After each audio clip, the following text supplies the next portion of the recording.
اگر کوئی شخص ساری زندگی کوئی ایک نفلی عبادت نہ کرے، فرائض اور واجبات پر اکتفا کرے، سنتوں پر اکتفا کرے، اور ایک بھی نفلی نماز زندگی بھر نہ پڑھے، نہ کوئی نفلی صدقہ دے، لیکن واجبات اور فرائض ادا کرتا رہے، لیکن ساتھ ساتھ گناہ اس سے کبھی صادر نہ ہو، تو باوجود کہ اس نے نفلی نماز نہیں پڑھی، نوافل ادا نہیں کیے، اس کے باوجود انشاءاللہ سیدھا جنت میں جائے گا، کیونکہ گناہ نہیں ہوا اس سے۔ اور ایک آدمی نفلی عبادتیں خوب کرتا رہے اور ساتھ ساتھ گناہ بھی کرتا رہے تو نفع ٹوٹا برابر ہوتا چلا جائے گا، اس کی کوئی گارنٹی نہیں ہے کہ وہ سیدھا جنت میں جائے گا۔ لہذا معلوم ہوا کہ گناہ سے احتراز، گناہوں سے بچنا، گناہوں کا اہتمام کرنا، گناہوں سے بچنے کا یہ نوافل سے زیادہ ضروری ہے۔ عام طور سے ہمارے دور میں جو فتنے ہیں گناہوں کے، ان میں نگاہ کا فتنہ سب سے زیادہ اشد ہے اور گھر گھر پھیلا ہوا ہے۔ ایک ایک شخص اس فتنے کا شکار ہے۔ پہلے نگاہ کے غلط استعمال کرنے کے لیے کچھ کرنا پڑتا تھا، کہیں باہر جانا پڑتا تھا، کسی کو سنیما دیکھنے کا شوق تھا تو سنیما گھر میں تو ملتا نہیں تھا، لائن لگا کے ٹکٹ لے کے جاتا تھا۔ اب نہ لائن لگانے کی ضرورت، نہ ٹکٹ لینے کی ضرورت، نہ گھر سے نکلنے کی ضرورت، موبائل میں سب کچھ موجود ہے۔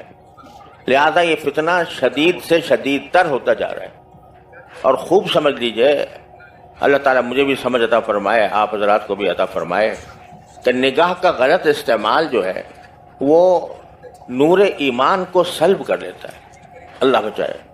ایمان کا ایک نور ہوتا ہے، عمل صالح کا ایک نور ہوتا ہے، اللہ جل جلالہ کے قرب کا ایک نور ہوتا ہے، اور نبی کریم سرور عالم صلی اللہ علیہ وسلم نے دعا مانگی ہے اس نور کی۔ صبح کو فجر کی نماز کو جاتے ہوئے جو آپ دعا فرماتے تھے وہ اللہم اجعل فی قلبی نورا وفی بصری نورا وفی سمعی نورا وفی لسانی نورا وعن یمینی نورا وعن شمالی نورا ومن فوقی نورا ومن تحتی نورا، کوئی چیز چھوڑی نہیں جس میں نور نہ مانگا ہو۔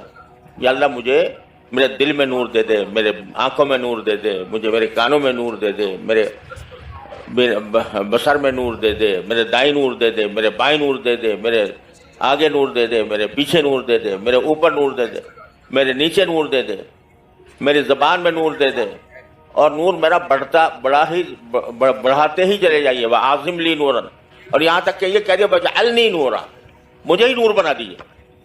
کیا ہے یہ نور مانگ رہے ہیں نبی کریم صلی اللہ علیہ وسلم۔ یہ کاہے کا نور؟ ایمان کا نور، تصدیق کا نور، قرب الہی کا نور، تعلق مع اللہ کا نور۔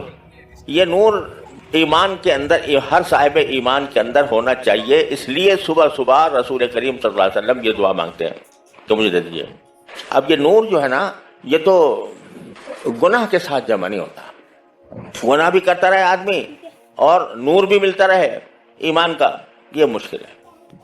حضرت امام شافعی کا کہ شعر مشہور ہے کہ کسی نے شاگرد نے کسی استاد سے کہا، خود امام شافعی نے اپنے استاد بکی ابن جراح رحمۃ اللہ علیہ سے، امام شافعی کے استاد ہیں بکی ابن جراح، اور وہ امام ابو حنیفہ کے شاگرد ہیں، تو ان سے کہا کہ مجھے کچھ حافظے کی تقویت کا کوئی ذریعہ بتا دیجئے، کیونکہ مجھے بہت باتیں پڑھتا ہوں یاد نہیں رہتی۔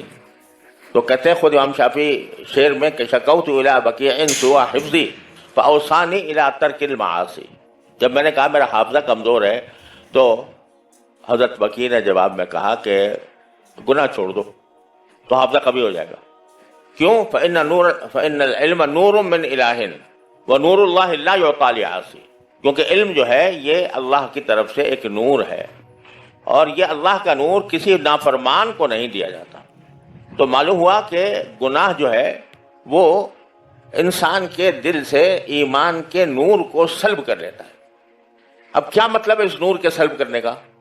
اس کی تفصیل میں جائیں تو لمبی چوڑی تقریر کی ضرورت ہوگی، لیکن مختصر بات یہ ہے کہ جب ایمان کا نور قلب میں پیدا ہو جاتا ہے، اللہ تعالیٰ اپنی رحمت سے ہم سب کو عطا فرما دے، تو پھر انسان جو ہے وہ اس کا خود طبعی میلان وہ طاعات کی طرف ہوتا ہے، عبادات کی طرف ہوتا ہے، اللہ تعالیٰ کے احکام کی تعمیل کی طرف ہوتا ہے، اور گناہوں کی طرف جو رغبت ہے وہ کم ہوتی چلی جاتی ہے۔ جتنا جتنا ایمان کا نور بڑھے گا اتنا ہی